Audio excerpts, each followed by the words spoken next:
Welcome to your weekly current affairs program, 60 Minutes Nigeria. This week's edition is a must-watch. Promises to be exciting, promises to be educative, promises to be enlightening. We'll be looking at what is happening in the northern part of Nigeria, Kaduna State in particular. It has to do with the NLC 5-day warning strike, 5-day strike in Kaduna State, and of course the resultant effect from the governor of Kaduna State, Nasir Rufai. And of course, only yesterday, the NLC called off the strike because the federal government has intervened. They've been called for a dialogue, they've been called for a meeting, and to give respect to the federal government, the NLC needed to call off the strike. But before then, a lot happened, and we'll be dissecting that, and we'll be looking at the lessons to be learned by the NLC and by government, and of course by the workers. So, welcome on board. My name is Ego Sagmulao. I have with me very distinguished personalities.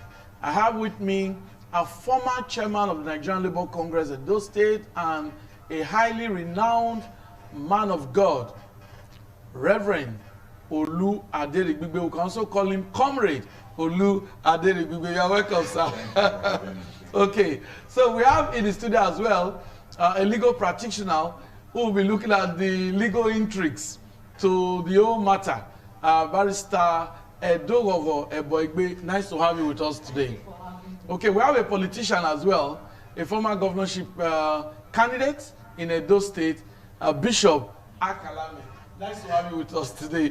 Okay, so I think the stage is set. But before I allow my guest to dissect this topic, which of course is the NLC and the Kaduna State government's Imbroglio, let's just watch and listen to the very recent comments when the battle was on, when the crisis was on. The governor of Kaduna State, who declared the NLC chairman wanted because he led a protest. And of course, the statement, the reaction of the NLC chairman, Ayub Awaba, to what the governor has done to workers. But don't forget that the strike was necessitated because the state government of Kaduna State sacked 7,000 workers. That made the NLC to embark on that strike. And while the strike was on, nurses and lecturers from grade level 14 down were also sacked for taking part in that strike. But let's just listen to these two gentlemen. He should report to the nearest police station or report to us. He will be prosecuted for economic sabotage. Is there any kind of compromise between the parties? There is no grounds for compromise. They have used their last ultimate weapon. It will not change anything. We will not change our position. And that's it. Today is a very sad moment in the history of democracy in Nigeria. Early in the morning today, we got credible information that El-Rufai have hired one Alhaji Hassan Goska, who lives in Hayam Banki. He was a car dealer and hired some thugs to come and attack us. I called the DSS headquarters. I called the DIG operation. I also called the state director of SSS. I gave them the information. While we are here, they came. But we thank God, we have dismantled them. We have chased them away because we have the number. We are not thugs and we are not using thugs. We are using Nigerian workers. And we thank God that we will catch them alive. Okay, we've listened to them. Don't also forget that the strike by the NLC actually started on Sunday,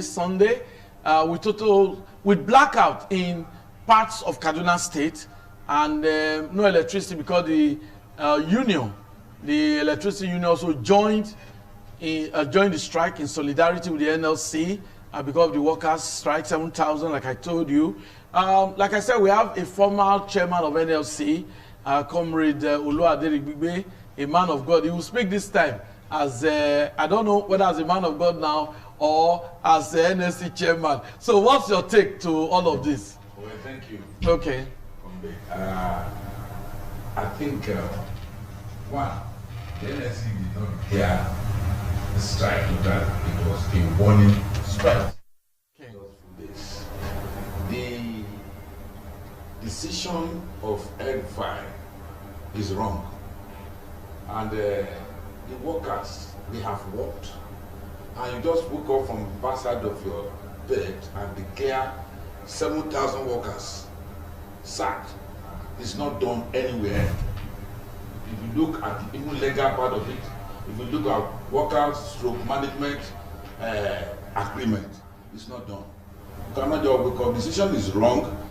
The man is power drunk, and it's a way they want to use other governors also want to use it as a test run.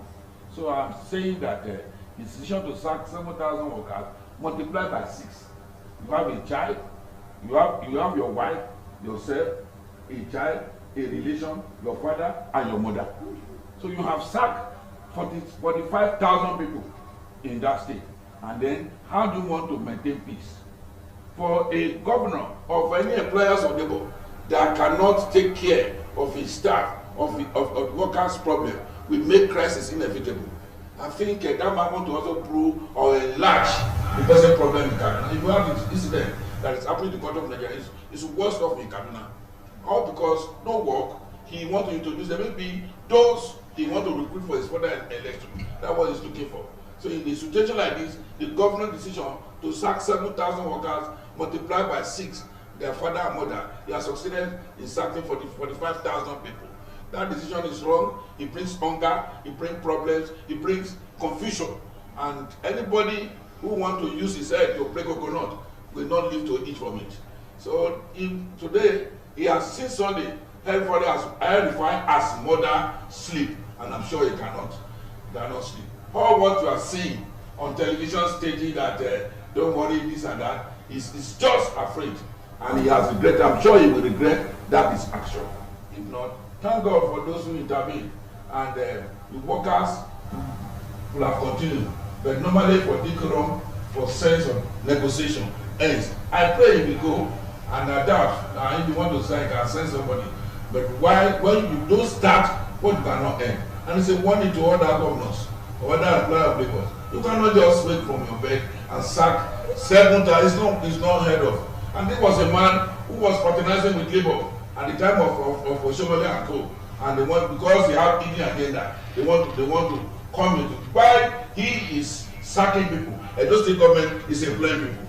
You can imagine the two different things. And labor will not compromise. They will never compromise such a arrogant and power drunk governor that is down to turn the Nigerian workers upside down. Okay, you have to continue before I allow my other guests. Now, Governor El-Rufai accused the NLC president of disrupting socioeconomic activities. There was blackout. There was a lot of problem, you know. Now, he declared Ayuba wanted because he said what he did was wrong. Now, do you think the governor was right? Because since Ayuba led that protest, since there was blackout, it was like economic sabotage. Do you think the governor was right to have declared Ayuba the NSC president wanted? There will be cause of effect. Okay. He beat the child. He said you should not cry. Ayuba was elected to look after workers' welfare, and he has no right to declare him wanted. Is he police? There are areas, if there's economic sabotage, who caused it? And I've not seen any sabotage in it. You ask somebody, go home, and run to who will defend them. And the man who wants to defend them, look up, here I am. How do you do this? This matter has been on, not today, but because of the arrogancy of that man. That is why I'm telling you, he has no right, constitutional right, human being right, whatever right you can put it. El-Rufai has no right to do that above it. Thank you. Now let's get the thought of a politician. Bishop Akalame, you represent the political class on this program. Is that the way politicians behave? Now, if for any reason the governor has already itemized why he needed to do it, lack of funds and all of that, but he sacked the workers, and that will actually reduce the burden, the wage burden on the Kaduna State government. Do you think what El-Rufai did was right, looking at it from the political lenses? Thank you very much. Okay. Well, I have always canvassed on different fora regarding this issue. What has happened in Kaduna State will happen in other states very, very soon. That is not how politicians behave, especially those who know how to govern, especially those who have what it takes to bring good governance to the people. El-Rufai took a decision that he feels is right for the state, but economically was a wrong policy. You see, these guys, I have always said it without apology, so many of the governors in this country have become very lazy, very, very lazy, because of the federal allocation. You see, I have always said that becoming a governor is very tasking. If it is not tasking, you just go there to the office and sit down, wait for federal allocation to function. Everybody will have been qualified to become a governor, even the uneducated, the agbo, everybody. But because that position is very tasking, he needs people with high mental capacity. He needs people who have what it takes to transform the state. That is why we say it's tasking. And most times, when I blame the government, I blame the electorate. Most times I'm happy, because when you see, they need to see the other side, so that when the election comes, they can sit down to take the right decision. Now, NFPC gave a report last month. You are a journalist. I believe you must have seen it. That if from this month, May, there will be 0 remittance. That means there will be nothing again to share from Abuja from now. I don't know how long that will take. And I can tell you that in Nigeria, we only have 3 states that can sustain, pay salaries, deliver to their people the good dividend of democracy without waiting for allocation. That of Lagos State, Akwa Ibom State, and Rivers. Then we have 2 states again who can manage, just manage. Then we talk about Kano State and Ogun State. They manage. The rest, they cannot survive one day without federal allocation. So, being a governor, you need to be very creative. Creativity. Looking at opportunity, how you can commercialize them. Increase the revenue of the state. That even when the federal allocation does not come, you can pay salaries, construct roads, deliver to people good dividend of what democracy. And this is not coming, just waiting. How can a country manage become a mono economy for more than 60 years? I will see, I will thinking we are seeing existence. There is a threat. That is what is happening today. As I speak to you right now, Kano State have reduced the payments, the allowances and classes of public office holders by 50%. And they have to revert back again to the 18 minimum wage. They say they cannot pay 30,000. Even the El-Rufai, the governor, El-Rufai of Kaduna State, as I speak to them in the month of April, he paid the workers, 20,000 workers, about 50% of their salary. He didn't pay them full, that there's no money. How can you say there's no money when you are supposed to manage your state, create wealth, bring comfort money, increase your revenue, instead of you waiting for federal allocation? That does not make you a good governor. When you are a good governor, you're supposed to be a good manager. Creativity, bringing in what no they say to existence. 2018, Kebbi State went into rice plantation. And at the end of the day, the governor told us that he made proceeds of 150 billion from the sales of rice plantation production. What is other governors waiting for? Where are they there? Become incapacitated. They cannot do anything until they have to function with federal allocation. There is a big what? A big problem. That is what is happening. El-Rufai have no reason to say we have positive or fraud. As a result, workers have to go. 2017, he sacked about 20,000 teachers. And as we talk today now, the terminal benefits to these 20,000 teachers have not been paid. Now, he sacked again 7,000. And according to the chairman of the NSC in that state, said 11,000 workers are still on their names are pending for the next batch. In a state, what are you creating? Number one, you are going to create agony, poverty, depression, debt, frustration. What the government need to do is to revisit the bogus salary. the bogus allowances to political office holders. Review these people, not the media salary of the public office holder, of the civil servant who cannot take them. The civil servant, the workers in Nigeria have become the most vulnerable in this present economic downturn. Why? Because their salary has become constant. The price of goods and services is on the high side. As a result, they don't have what they call good standard for living. They manage their life. They can't even pay their children's school fees. They cannot even feed well. Now you're not sacking them again. How do you want them to function? I want to tell Rufai that if you want to be a governor, all you need to do is to think out of the box. Think how to increase the revenue, the IGR of Kaduna State. Not sacking. Let me tell you something. You know what the effect? One of the effects of sacking workers, reducing their salary during the economic downturn, it causes two things. One, it causes recession. Nationally, that's the economic effect. It causes what? Recession. When people are not poor, they cannot buy anything. So they have to make sure. That's why I think. Don't they have economic team? Okay, we'll come back to that. We'll talk about the think tank. That's the economic team that every state should evolve. It should be a policy. I know they have economic team in Edo State. I understand this present Governor Obaseki was the head of the economic team during the previous administration. So you need technocrats to head the economic team. We'll come to that. But let's look at the legal angle to this whole scenario. Okay, now does the governor, looking at the constitution, looking at the legal backings, does he have the constitutional right to actually declare the NLC president wanted for leading a protest in his state? Does he also have the right to sack 7,000 workers? We have a legal practitioner with us. Barrister Dogo, what is your take on this? Well, basically, there are certain elemental principles of employment law. Okay. And one of which is that the right of workers to work. Okay. The termination of the employment of 7,000 workers is in breach of all employment laws applicable in Nigeria and international law instruments. It's in total breach. All the procedures stipulated by government, stipulated by legislations for lawfully terminating any form of employment, the termination of these workers was in clear breach of extant provisions.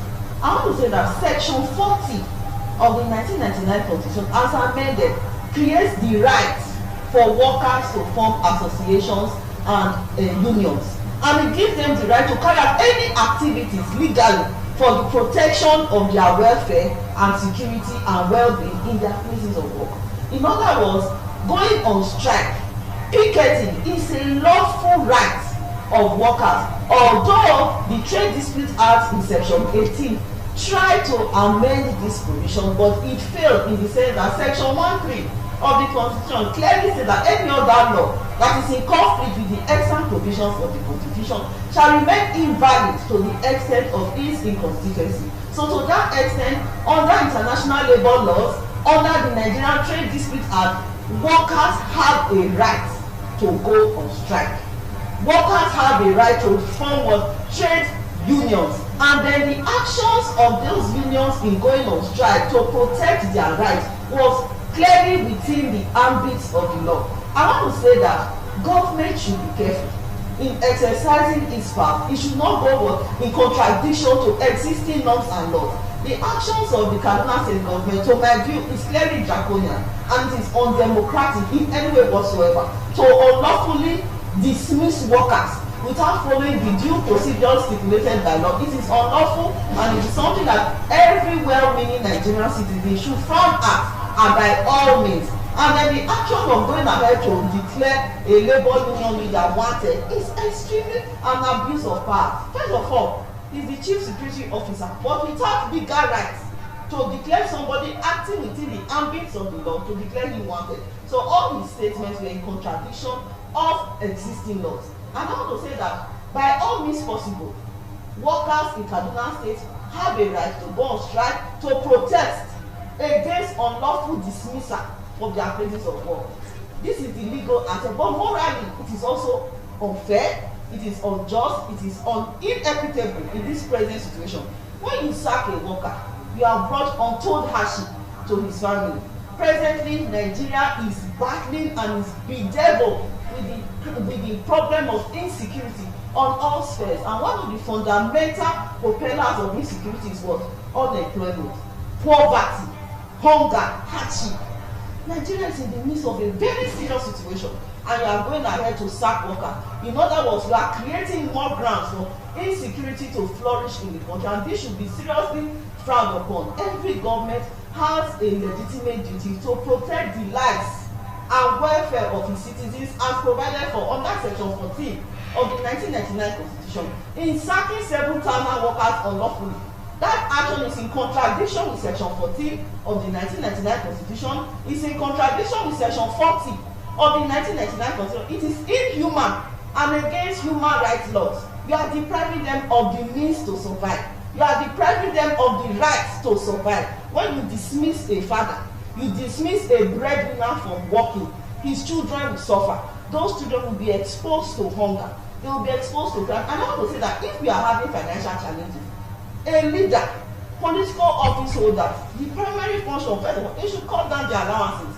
Who are people doing politics of do or die today? Because of the so much wealth and affluence associated with this position, the little meager salaries that cannot even sustain a family, you want to dismiss them. If you are really conscious of your citizens, if the welfare of your citizens is paramount to you, you should reduce your salary, reduce the salaries of political office holders, and create more employment. In dealing with the issue of insecurity, government should be thinking of how to create more employment. So it is a metaphor that in this situation, instead of creating more employment, getting people busy, getting people gainfully empowered, you are dismissing them to do what? Because they must survive. Survival is a means. Fundamental human nature is that you must survive by all means. When you are taking legitimate means for them to survive, then in other words, you are forcing them to illegitimate means of survival. And I feel the government, all well-meaning individuals should press upon the present governor of Kaduna State, El-Rufai, to do the right thing, to follow the rules of the law. We are presently under a democratic administration. We should not be seen to carry out draconian activities or activities that are in contradiction to lay down principles of democracy. Thank you. We'll come back to you. Reverend Oluwade, what's the way forward? The good news now is that yesterday the NLC suspended its 5-day warning strike. It's actually a way of giving respect to the federal government. Federal government has intervened. Lai Mohammed, Minister of Information, actually informed Nigerians that the federal government was disturbed and that the federal government will surely intervene. The Minister of Labour in Gige, we also saw what he did, and now the NSC says, okay, suspension of strike. Now, what's the way forward? Well, I'm not carried away. Okay, by this suspension, by this intervention of the federal government? Okay. One, you must find cause of effect. Okay. Before you start caring after effect. Okay. What is the cause? Like the comrade young man has said. Yes. The effect is that people want to grab. One, labor law between employers and employee. If there is a situation like that, call the labor people, call them for dialogue. This is what I want to do. Look at my open board. There must be discussion. What they are doing now is what is supposed to have done. They take first thing to be last. El-Rufai is supposed to call the workers. We have DNC, Joint Negotiating Council. This is what I want to do. This is the problem of the state. They will all sit down to discuss. That was not there. It just came up. Because at the end of the day, he did not declare trade dispute. If there was a problem there, suppose when the strike want to come, they have been giving this warning right away from state level, from individual ministerial order. They've declared, they have been warning. But the man refused to call it for a dialogue. It is medicine after death. The situation now is that for next time, all employers of labor should recognize the power of we create the wealth. And then you now want to ask them, treat them like a napkin. It's not done. There must be dialogue. And for a dialogue also, the governor should reduce their political salaries. Till today, we don't know how much the House of Assembly and the Senator, we don't know their salary up till tomorrow. They are hiding it. And at the same time, a senator traveling from Abuja to Benin, we have about 7 backup cars with loaded, what do you call it, the military men, both police and soldiers. He will feed them, he will put them in hotel, and sometimes they still carry their or whatever they are carrying along. So with this, they carry their baggages. Calling like luggages, that. Okay. Yes. Until they drop this idea, it's very greedy. Like I said just now, thank God in Edo State we now have what we call a transition committee. They presented their landscape a few days ago, what they want to do, what they have done. In fact, they have a scoreboard according to their presentation about 80% for workforce. They have vision. All these governors, they don't have vision. Majority of them have no vision. Their vision is that we see sometimes ago during last regime where a governor's daughter was paying dollars in America and workers there, you did not pay them. So there is money. Don't tell me in government we have money.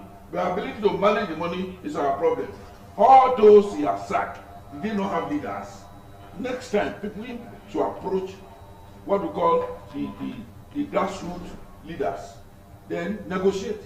If the negotiation fails, they can now call the national body to intervene. If it fails, he can now declare this trade dispute.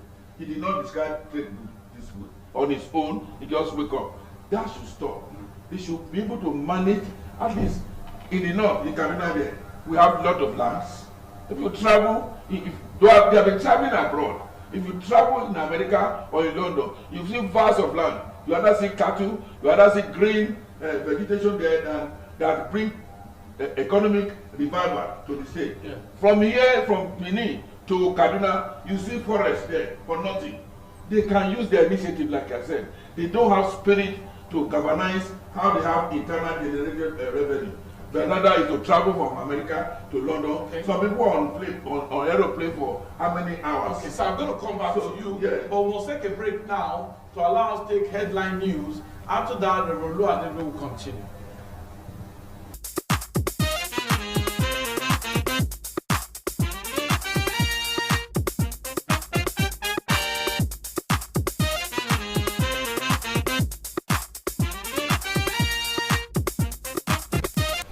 Okay, so it's a delight to have you back on the program. I hope you're enjoying your 1 hour with us. We're looking at the NLC Kaduna State government's Imbroglio. Like we said, we are happy that the NLC suspended its 5-day warning strike, and that was yesterday. They have to go back to the round table, discussion table. It is believed that there's no need for crisis, because if you allow crisis, you still go back to the discussion table to actually resolve all problems. So why not just resolve the problem before the crisis? 7,000 workers sacked in Kaduna State, and that triggered a 5-day warning strike led by the president of the NLC, Ayuba. And of course, after the strike, other workers, don't know the exact number, sacked again from grade level 14 down. But I think all that will be resolved, because now that the federal government has intervened, we cannot allow anarchy in any state. It's good that the federal government has intervened. Reverend Oluwadebro, you're actually talking on the way forward. Like I said, let us look inside. Okay. One, all the commissioners in Kaduna State, the political appointees, they should reduce their salary. The governor also should reduce his salary, and all the allowances cut. Then, if this is done, call workers for discussion. Okay. We have something million to run the state. You have paid the work. If you pay worker, this is how much you are paying workers. How do we go? Open your door.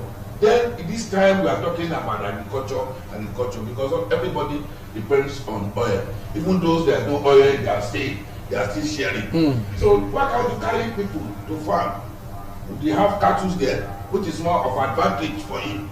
That the people can go to farm and invest on agriculture. Yeah, livestock production. Livestock production. If you do this one you will get from like Ekiti governor of recent now, brought some livestock to Ekiti. They will have milk, they will sell. There are many things that will bring money. Like the young man has said, the governor don't look inside. It's just job to management are not run like that. You cannot run management like your backyard. Okay. So the way forward is that one, everybody should look inward, have an experienced persons that can handle the workforce and handle the economy of the state. Okay. From there will be surplus. Okay. There's no state that is not better. No state that is not economic. Okay. But ability to discover and ability to manage. Yes. So let them go back. Like I said earlier, that they don't want to use El-Rufai, other governors, as what? As just a test run. And today you will find out that everybody said other governors abandoned him. It's a statement that needs to be looked into. That's El-Rufai, yes, alleging that other governors abandoned him. So if he has succeeded, it will have found out what will happen on that 36 days. Okay. And it will not going to work. Okay. And it will not go to work, whatever it is. And two, those who are settling there now, the federal government, is it now that they wake up? But the federal government or President Buhari will give an instruction and empowerment of 10 months or whatever it is. Cannot pursue or direct the government. This is what you must do. It is true, it's a democratic government, but anything that want to bring anarchy to the nation must be stopped. We all people are killing now that the president has never addressed the nation. That's another issue. You see this man that want to address labor issue, and you can find out that other workers are already threatening to bank, Air Force, they are banks. So we are going to a place of no return if they did not name this on the board. Okay. In case they have been there, why can't he call El-Rufai to order? But now fire is burning. They are now looking for firefighter. So I think for now, everybody should cut his code, his code according to his code, and no workers. No workers will be dropped, because when you took over the liability. Why can't he return the surplus he inherited? So he's now saying, like yesterday, that the workers are not qualified, some are this, they cannot continue to be in his cabinet. Why can't you find out there? Why can't you set up a committee and a dialogue with labor? These are the people we want. Level Susu, this graduate, this and that. Like Obaseki is trying to train some people from certain level and the other. Why can't they do the same thing?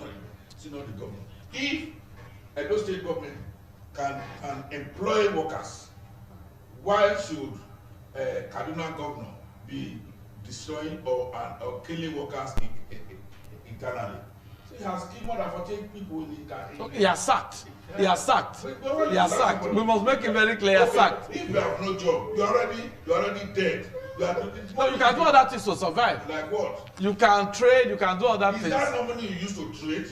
You cannot trade with stone. But one is wrong. He did not discuss their entitlement, their gratuity, and after, because normal, if you sack worker, the other agreement, you must ready to pay them. Pay them off. That's why even to some stage, some people are still suffering to get their retirement benefits. Up to now, gratuity they have not got, even in Edo State. Thank you. Bishop Akalame, I know you are itching to make your comment. What's the way forward? Now, you've said that, okay, it's not the attitude of politicians, the way El-Rufai, the governor of Kaduna State, has behaved. We have not judged him, but you have said that politicians, generally, they have their own style. Now, what's the way forward, now that the federal government has intervened? Yes, there's no intervention yet. All you are just seeing is called cosmetic intervention. Okay? The problem is still there. If there's no intervention, there ought to be strike again That's today. They would why- have entered another day of strike. So they be called for dialogue. That's why I said it is cosmetic. Okay. Before you know it, you will hear news again from Kaduna State. The governor has posited that there's paucity of fund, that the civil servants in Kaduna State are less than 100,000 people. And the fund coming from Abuja, 90% of the money allocation coming to him is going to the payment of salary of the civil servants. That the remaining 10% is not enough to take care of the millions of others, or even to construct roads, to do other things. That he can no longer do this. That there's no money to do that. Now the government says, okay, let's be intervention. The fact remains that the states are broke. They don't have money. Because the only source of revenue they have is allocation from Abuja. I have always said that Governors are not supposed to be feed-the-bottle governors. I still maintain my position. It's just like when you say when you manage a company, you manage a business organization. That is how you're supposed to manage a state. There is no difference between a business organization and a state. Because once you become a governor, you have to manage the resources, okay, both natural and human resources within that state. Bring out the best in them to better the life of the citizens. So as a governor, if you don't have the capacity to harness the opportunities within your state and add commercial value to them to better the life of the people, then you are not going to become a governor, because the officer said it's very tasking. He needs people who are knowledgeable. He needs people who have a high degree of academic intellectuality. He needs people who can think out of the box. He needs people who can sit down in the room and say, come on, what should I do now to make money? I have studied very clearly that majority of our governors in Nigeria, what they do is to just sit down, let the allocation come. If it doesn't come, then we tell people, please, I cannot pay salary this month, there's no money. Because the price of crude oil has crashed in the international market. It's not supposed to be like that. I cannot be a governor and I'm waiting for federal allocation. But now, if you look at what is happening right now, the factors of production are being controlled by the private sector in every state to go today. The government has no control anymore of the factors of production because they feel that the governor has no business with business. If you say government has no business with business, that means you are telling us that the government has no business with money. Because as a governor, you need money to run the state. You need money to pay salaries.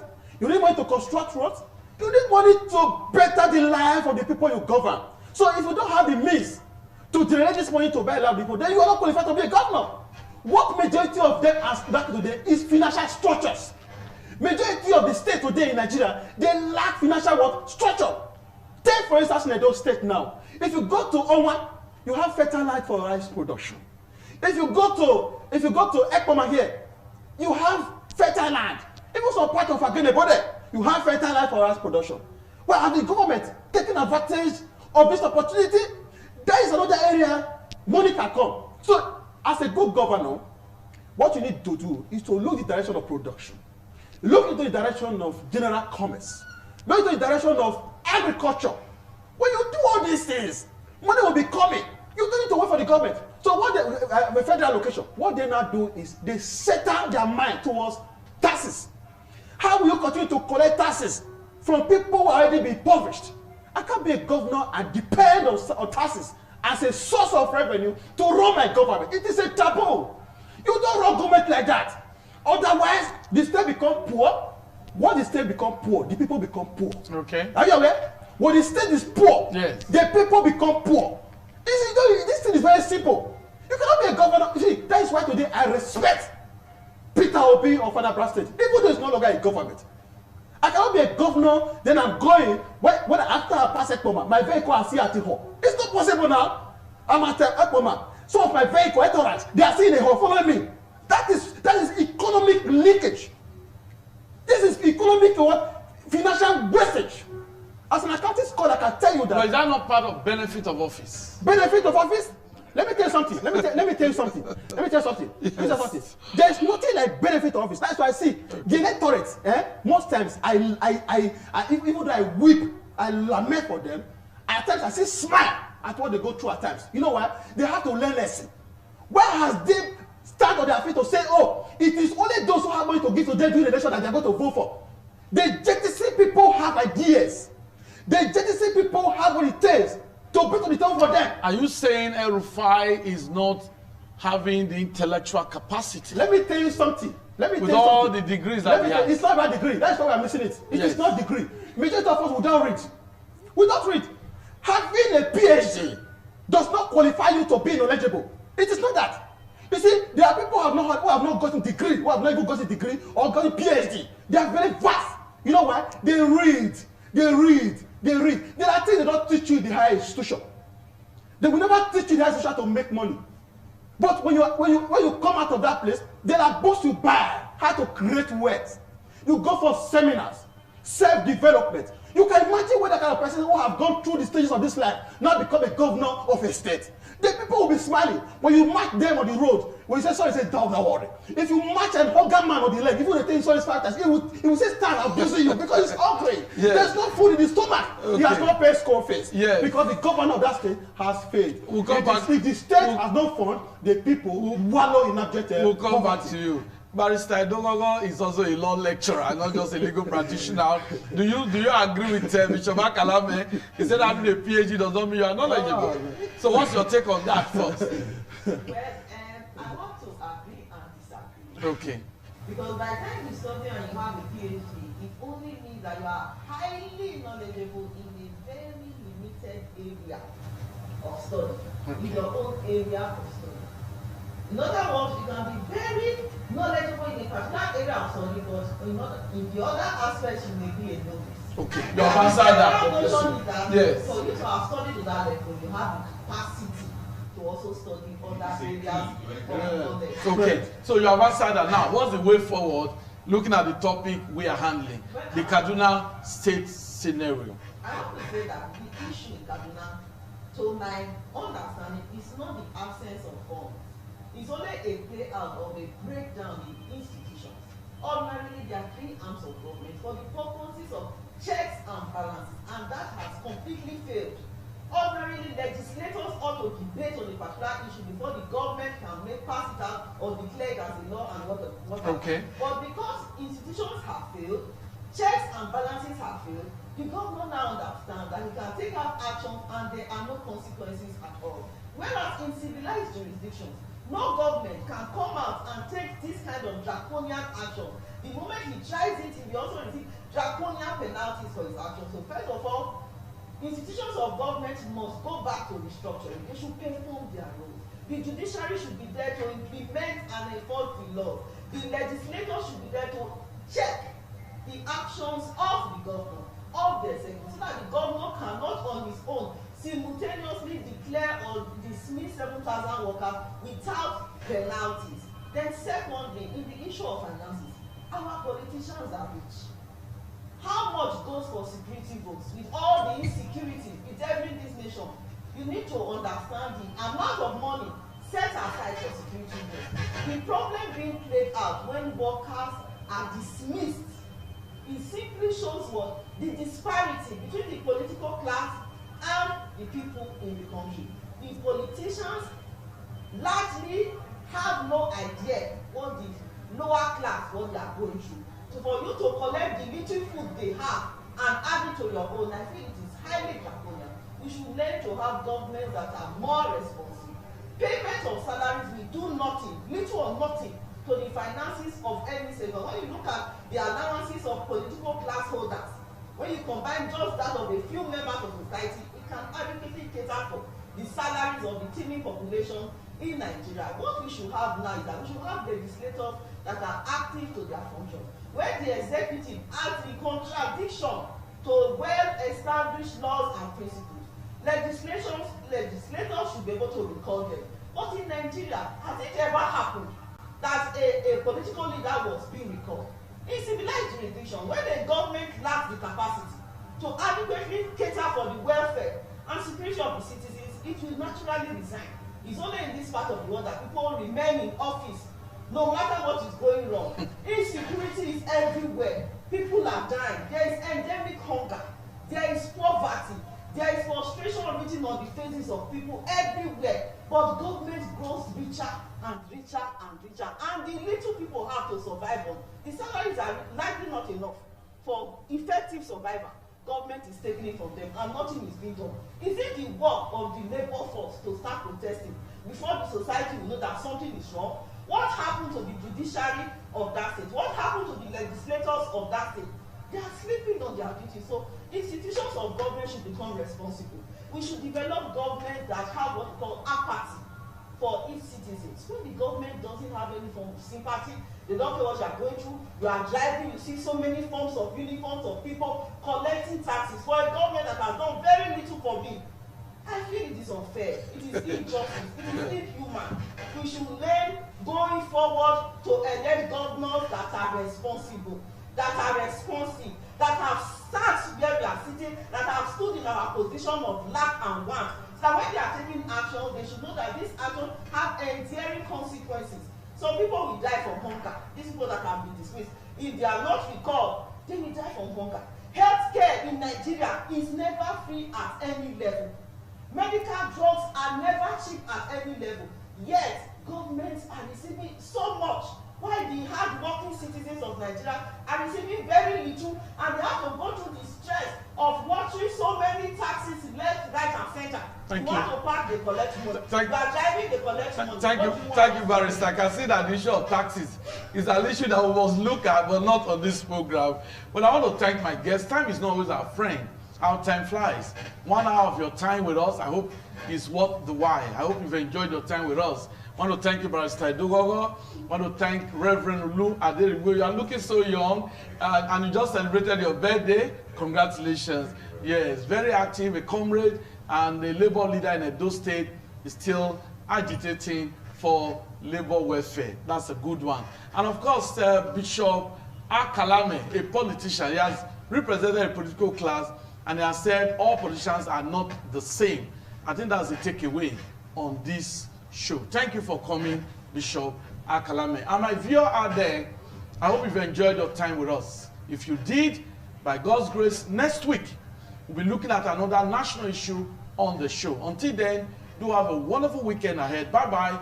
My name is Ego Sagbonlao. See you.